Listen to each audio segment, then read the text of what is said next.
नमस्कार दोस्तों, बाजार हाट न्यूज़ चैनल के एक नए एपिसोड में आप लोगों का बहुत बहुत स्वागत है। दोस्तों, यहाँ पर स्मार्ट मनी की कुंडली पार्ट 14 यानी पार्ट 14 लेकर आपके सामने हाजिर हूँ। जैसा कि आपको ये सीरीज़ में मालूम होता है कि मैं ऐसे डेटा को कलेक्ट करके लेकर आता हूँ जहाँ पर आपको ये पता चलता है कि बड़े लोगों ने कहाँ से किस स्टॉक्स में पैसा लगाया है और किस स्टॉक्स को अवॉइड किया है, किस स्टॉक में पोजीशन बुक किया है, प्रॉफिट बुक किया है। इन सारी चीज़ों की जानकारी मैं यहाँ पर लेकर आता हूँ। बहुत सारे ऐसे स्टॉक्स की जानकारी यहाँ पे मिल जाती है जहाँ पे बड़े इन्वेस्टर एफआई हो जाए, चाहे डीआई हो जाए, चाहे म्यूचुअल फंड हाउस हो जाए, चाहे स्मार्ट मनी जिसको भी आप समझते हैं, वो लोग कहाँ पर किस स्टॉक्स को अपने पास में रख रहे हैं और किस स्टॉक को अवॉइड कर रहे हैं। इस सारी चीज़ों की जानकारी इस सीरीज़ में आपको मिल जाती है। बहुत सारे स्टॉक्स नए जानकारी मिलती है आपको। तो अगर ये सीरीज़ आपको पसंद आता है तो मुझे कमेंट सेक्शन में ज़रूर बताएं। बहुत सारे लोग स्मार्ट मनी को फॉलो करते हैं। तो चलिए इस सीरीज़ को आगे बढ़ाते हुए इस बार देखता हूँ कि ये पूरे सप्ताह जो 17 दिसंबर को लास्ट क्लोजिंग हुआ है फ्राइडे वीकेंड को, तो वहाँ तक में किन लोगों स्मार्ट मनी ने कहाँ पे पोजीशन बनाया है और किस स्टॉक को अवॉइड किया। तो चलिए शुरुआत करता हूँ स्मार्ट मनी की कुंडली पार्ट 14।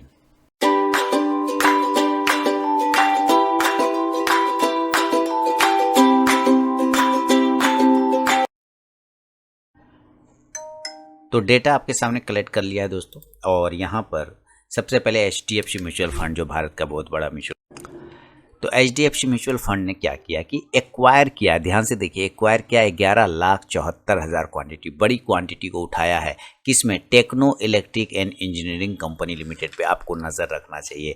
टेक्नो इलेक्ट्रिक स्टॉक पे आपको नज़र रखना चाहिए जहाँ पे 11,74,000 क्वांटिटी को उठाया है HDFC म्यूचुअल फंड ने। बड़ा फंड हाउस है। SBI ग्रुप बियरिश है, HDFC म्यूचुअल फंड बुलिश है टेक्नो इलेक्ट्रिक पे, और SBI ग्रुप बियरिश है किस स्टॉक पे? तो कैमलिन फाइन साइंसेज पे, जिसमें 1,40,000 शेयर को इन्होंने बेच दिया है SBI ग्रुप ने। इसके मुकाबले अगर हम ICICI ग्रुप की बात करते हैं तो ये बुलिश है भी मार्ट रिटेल पे, जहां पे इन्होंने 25,002 शेयर को एक्वायर किया है, यानी कि उस पर कब्जा जमा लिया है, खरीद लिया है, पास में रख लिया है, एक्वायर कर लिया बाजार से। HDFC ग्रुप ने फिर दोबारा से Techno Electric and Engineering Company पे बुलिश है और वो 11,74,000 क्वांटिटी अगेन वो बाय करके ऊपर की तरफ लेके जाने की कोशिश कर रहे हैं, यानी अपने पास रख रहे हैं। तो देखिए, दो फंड हाउस HDFC और SBI ग्रुप निगेटिव है कैमलिन पर, HDFC mutual fund Techno Electric पे बुलिश है। हम ICICI ग्रुप की बात कर रहे हैं तो ICICI ग्रुप भी मार्ट पे बुलिश है। अब HDFC ग्रुप के अलावा हम देखें वापस से ICICI प्रू ने भी क्या किया म्यूचुअल फंड ने, तो इन्होंने भी मार्ट पे इन्होंने भी फिर पोजीशन बनाया हुआ है। इसके मुकाबले अगर हम PNB की बात करें, पंजाब नेशनल बैंक की बात करें, तो इन्होंने 28,52,05,011 क्वांटिटी, देखिए 28 करोड़, 1-2 करोड़ नहीं, 28 करोड़ क्वांटिटी बेच दिया है GTL इंफ्रास्ट्रक्चर। तो इस पे काफ़ी बियरिश नहीं है बल्कि बहुत ज़्यादा बियरिश है PNB, बहुत ज़्यादा। या हो सकता है गिरवी रखा हो, बेच दिया, उसको उल्टा दिया, या हो सकता है प्रॉफिट बुक कर रहा हो, कुछ भी कर रहा हो, लेकिन ये बेचा है। साफ सुथरा यहाँ पे डेटा बता रहा है कि इस स्मार्ट मनी द्वारा इसको बेच दिया गया है GTL infrastructure 28 crore quantity. Small cap world fund ने क्या किया है, इस बात पे समझते हैं कि एक्वायर किया है IIFL फाइनेंस को 35,61,730 क्वांटिटी, बड़ी क्वांटिटी है, 35,61,730 क्वांटिटी। IIFL फाइनेंस, ये आपको ध्यान में रखना होगा। IIFL एक ब्रोकर कंपनी है और डीमेट अकाउंट को होल्ड करती है, में डील करती है, तो आपको इस स्टॉक्स पे नज़र लेके चलना चाहिए IIFL पे, चूँकि स्मॉल कैप वर्ल्ड इसमें बुलिश है। दूसरा हम ये बात करते हैं ग्लोब कैपिटल मार्केट लिमिटेड ने क्या किया है, तो यहाँ पर इंडो नेशनल लिमिटेड के 2523 शेयर को बेचा है और ख़रीदा है 68,000, उसके मुकाबले 68,067 क्वांटिटी को खरीद लिया। अब मान लीजिए ये 68,000 है, 68,000 है इसके पास, किसका? इंडो नेशनल का, ठीक है। इसी में से इसने 2500 शेयर को बेच दिया। मैंने रिसेंटली अभी भी इसके पास लगभग अगर बात किया जाए तो 65,000 है ना, 65,000 क्वांटिटी अभी भी रेस्ट पड़ा हुआ है इंडो नेशनल लिमिटेड को। तो आपको ग्लोब कैपिटल जो पोजीशन बना रहा है या रखा हुआ है, आपको इस स्टॉक पे नज़र लेके चलना चाहिए। ग्लोब फिनकैप इसके उल्टा क्या कर रहा है, MPS इन्फोटेक्निक्स के 2,50,00,000 शेयर को बेच दिया है MPS इन्फोटेक्निक्स को ग्लोब फिनकैप ने, तो MPS पे बियरिश है। गोल्डमैन सैक्स ने क्या किया है कि रेटगेन ट्रेवल टेक्नोलॉजी, रेटगेन जिसका IPO रिसेंटली आया था और लोग काफ़ी सवाल भी पूछ रहे थे, सर होल्ड करें या रखें, निकल जाएं, तो मैंने सबको कहा था भी थोड़ा होल्ड कर लीजिए, उसको कोई टेंशन वाली बात नहीं। और यहाँ पे दिख भी रहा है कि गोल्डमैन सैक्स भी इसको होल्ड कर रहा है। 7,19,727 क्वांटिटी इसको बाय करके लेके वो घर चला गया है, बाउट कर लिया है। हो सकता है आगे जाके वो प्रॉफिट बुक करे, डजंट मैटर, लेकिन रिसेंटली उन्होंने बाय किया 17 तारीख को ही। प्लूटस वेल्थ ने देखिए क्या किया। प्लूटस वेल्थ सी कंप्यूटर एज मैनेजमेंट सर्विसेज, मतलब CAMS कैम्स नाम का जो स्टॉक है, उस स्टॉक पे पोजीशन बनाया है 6 लाख शेयर का। कितना? सैकड़ा हज़ार 10,000 लाख, 6 लाख शेयर का प्लूटस वेल्थ ने पोजीशन बनाया है, और बहुत ही बड़ी क्वांटिटी है, अच्छी क्वांटिटी है। तो कैम्स एक अच्छा स्टॉक है, बार बार रिकमेंडेशन लिस्ट में भी हम लोगों के रहता है, और ये यहाँ पे भी दिखा रहा है कि एक बड़े इन्वेस्टर का भरोसा कैम्स पे बना हुआ है। तो कैम्स पे आप नज़र लेके चल सकते हैं जो म्यूचुअल फंड में डील करते हैं। HDFC म्यूचुअल फंड ने क्या किया? अपार इंडस्ट्रीज, ये अपार इंडस्ट्रीज को इंट्राडे में ट्रेड करने की कोशिश कर रहे हैं, लेकिन अपार इंडस्ट्रीज में एक बार इन्होंने 2 लाख शेयर लिए, एक बार इन्होंने 5 लाख शेयर लिए, टोटल 7 लाख शेयर खरीदे। कितने खरीदे? 7 लाख शेयर खरीदे। देखिए अब यहाँ पे मामला क्या जम रहा है। 7 लाख शेयर खरीदे, इसमें 6,73,000 बेच दिया। तो अभी भी इनके पास लगभग ज़्यादा तो नहीं, लेकिन 25,000 शेयर अभी भी इसके पास में बेच रखा हुआ। हो सकता है कल बेच दे, परसों बेच दे, जब भी बेच दे कोई बात नहीं। तो अपार इंडस्ट्रीज में एक मूवमेंट आपको देखने को मिल रहा होगा, चार्ट पे इसके कुछ मूवमेंट हरकतें होती हुई दिख रही होगी, तो आपको अपार इंडस्ट्रीज पे भी नज़र बना के ज़रूर चलना चाहिए। देखिए ये स्मार्ट मनी के सीरीज़ का यही तो फ़ायदा है कि आपको ऐसे ऐसे स्टॉक्स के बारे में पता चल जाता है जहाँ पे आपको मूवमेंट हो रहा हो। इंडिया बुल हाउसिंग फाइनेंस पे भी देखिए, अभी टीवी पे ये हॉट टॉपिक्स बना हुआ है। इंडिया बुल हाउसिंग फाइनेंस पे देखिए HSBC ग्लोबल इन्वेस्टमेंट फंड क्या कर रहा है। 30,689 शेयर एक बार खरीदा, एक बार 4,59,000, टोटल अगर मिला दिया जाए तो लगभग 5 लाख शेयर जो है पोजीशन बना लिया गया है इंडिया बुल हाउसिंग फाइनेंस पे। बहुत सारे टीवी एनालिस्ट कह रहे हैं कि 2022 का ये स्टॉक होगा, साल 2022 का ईयर ऑफ द स्टॉक हो सकता है इंडिया बुल हाउसिंग फाइनेंस। लेकिन फिलहाल तो इसके चार्ट निगेटिव बने हुए हैं, तो अच्छी बात है, ये नीचे के भाव पे मिलेगा तो और अच्छी बात है। हम लोग और भी अच्छे पोजीशन से अगर कोई बनाना चाहें लॉन्ग टर्म के लिए तो इंडिया बुल हाउसिंग फाइनेंस पे, चूंकि ये बड़े फंड हाउस इस पर भरोसा जता रहे हैं इंडिया बुल हाउसिंग फाइनेंस पे, और ये लेके भी जा रहे हैं पोजीशन, तो आपको नज़र रखना चाहिए ज़रूर। इसके अलावा हम बात आगे करें, शरद कन्यालाल शाह एंड एसोसिएट क्या कर रहे हैं। Sharad Kanyalal Shah and associate Cubex tubing को 82,768 क्वांटिटी बेच दिया, उसकी जगह पे नेचुरल बायोकॉन को 1,20,000 शेयर खरीदा गया। पंकज पॉलीमर के 61,000 शेयर को बेच दिया गया, और उसकी जगह पे पंकज पॉलीमर के 40,000 शेयर को खरीद लिया गया। अभी भी इनके पास पंकज पॉलीमर के 20,000 शेयर बचे हुए हैं। बायोकॉन के, नेचुरल बायोकॉन के 1,20,000 शेयर रखे हुए हैं, और क्यूबेक्स के शेयर को बेच दिया गया। तो ये मल्टीपल ट्रेड कर रहे हैं, इसका मतलब पंकज पॉलीमर इनके हॉट लिस्ट में बना हुआ है।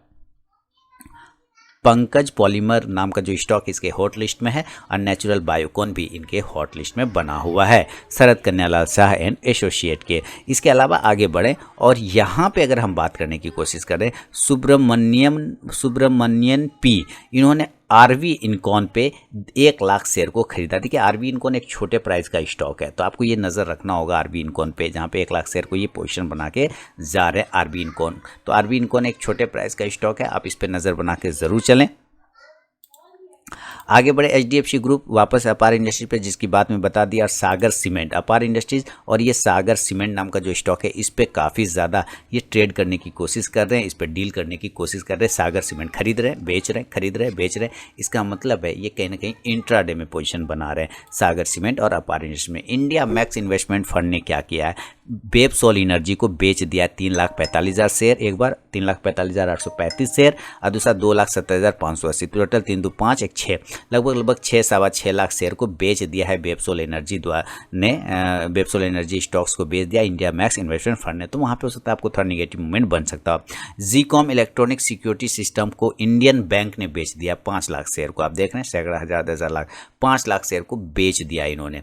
अब देखिए अबू धाबी इन्वेस्टमेंट, इस कंपनी पे आपको नज़र रखना है, अबू धाबी पे, यहाँ पे आपको नज़र चलना है। ये एक बड़ा फंड हाउस है, ये बड़ा इन्वेस्टर है, बड़ा स्मार्ट मनी है, ये इंडिया बुल हाउसिंग फाइनेंस पे नज़र गड़ा के रखा है। और देखिए सैकड़ा हज़ार, 10,000 लाख, 10 लाख, 58 लाख शेयर को 2 बार इन्होंने 58 lakh share India bull housing finance पे एक बार यहाँ पोजीशन लिया है अबू धाबी ने, और एक बार इसने लिया है, कौन, तो HSB ग्लोबल फंड ने भी यहाँ पे पोजीशन बनाई। ये 2 लोगों ने ज़्यादा बड़ा नज़र बना के रखा है इंडिया बुल हाउसिंग फाइनेंस पे, तो आपको ज़रूर नज़र रखना चाहिए। इंडिया बुल हाउसिंग फाइनेंस एक हॉट टॉपिक चल रहा है अभी मार्केट में। एड्रॉइड फाइनेंस सर्विस ने क्या किया कि जिस्कॉल एलॉयज लिमिटेड को 1,37,678 क्वान्टिटी बेचा, फिर खरीदा है 8,20,700 क्वान्टिटीज़ का, 10,37,000 है यहाँ पे, सॉरी, सैकड़ा हज़ार, 10,000 लाख, 10 लाख 37,000 क्वांटिटी फिर खरीद लिया है उसी स्टॉक को। इसका मतलब ये बल्क डील में ट्रेड करे। तो बल्क डील में अगर ट्रेड करें तो उसको छोड़ दीजिए, इंट्राडे में सेम डे ट्रेड कर रहा होगा, खरीद रहा होगा, बेच रहा होगा, बेच रहा होगा, खरीद रहा होगा, ये इंट्राडे में कर रहा है। तो इसको आप अवॉइड भी करके चलेंगे तो कोई दिक्कत वाली बात नहीं। इंट्राडे में निपटा के घर चला गया तो कोई दिक्कत नहीं। मॉर्गन स्टैनली एशिया सिंगापुर ने क्या किया, इंडिया बुल हाउसिंग फाइनेंस, देखिए इंडिया बुल हाउसिंग फाइनेंस ये मूवमेंट हो सकता है, अभी मार्केट गिरा हुआ है तो इंडिया बुल हाउसिंग फाइनेंस भी नीचे मिल रहा है, ये कुछ कमाल कर सकता है स्टॉक, आपको नज़र रखना चाहिए।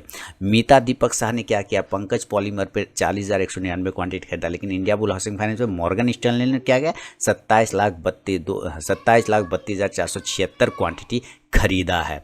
अच्छा, इसके जगह पे आप देखें कि Bennett and Colman and company ने क्या किया कि हिमालय फूड इंटरनेशनल को बेच दिया है। कितना बेचा है भाई, तो 3,01,431 क्वांटिटी को बेच दिया है। अब यहाँ पे देखिए बोनांजा पोर्टफोलियो लिमिटेड नाम का जो फंड हाउस है वो क्या कर रहा है, वो इंट्राडे में ट्रेड कर रहा है। तो आप इसको अवॉइड भी कर सकते हैं। IMPA पावर को खरीदा बेचा, ये इंट्राडे में कर रहा है। टोटल ट्रांसपोर्ट पे नज़र रखिए, यहाँ पे टोटल ट्रांसपोर्ट, यहाँ पे आपको 51,400 शेयर को बेचा है, लेकिन खरीदा है यहाँ पे 73,000 शेयर। अभी भी कुछ क्वांटिटी इसके पास पड़ा हुआ है। तो टोटल ट्रांसपोर्ट प्रॉफिट बुकिंग चल रही है और कुछ भी नहीं चल रहा है, सिर्फ प्रॉफिट बुकिंग हो रहा है। अब देखिए DB इंटरनेशनल ने क्या किया, आपको ये समझना होगा। DB इंटरनेशनल सोल्ड किया IMP पावर, यानी निगेटिव माहौल में है, 59,631 शेयर को खरीदा, 13,000 शेयर बेच दिया। अभी भी 50,000 शेयर के आसपास इसके पास पड़ा हुआ है, 40,000 के आसपास में अभी भी शेयर पड़ा हुआ है। किसका, IMP पावर्स का। Rajasthan global security private limited क्या करा, रेड गेन को बेच दिया, कितना, 9,35,105 शेयर। अमित गुप्ता ने 24,000 share DMR hydro engineering and infrastructure limited में पोजीशन बनाया, 24,000 शेयर। आप देख रहे हैं 24,000 शेयर, बहुत बढ़िया। आगे बढ़ते, इरिस्का इन्वेस्टमेंट फंड ने क्या किया ये समझते हैं।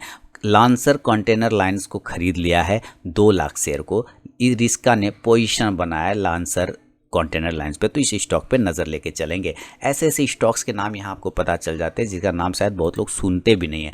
दिलीप कुमार लाकी साहब ने क्या किया है, इन्होंने हिंदुस्तान फ्लोरोकार्बन्स के शेयर को खरीदा और बेचा। इन्होंने इंट्राडे में किया तो खैर इसकी बात ही नहीं, सोल्ड किया एक नहीं, इन्होंने अलग अलग दिन बेचा है। तो आप नज़र रखिए हिंदुस्तान फ्लोरोकॉन्स पे, ये निगेटिव माहौल देख सकता है। और दीपक कन्यालाल शाह क्या कर रहे हैं, दीपक कन्यालाल शाह क्यूबेक्स ट्यूनिंग पे बेचा, फिर नेचुरल बायोकॉन में पोजीशन बनाया और पंकज पॉलीमर को बेच दिया।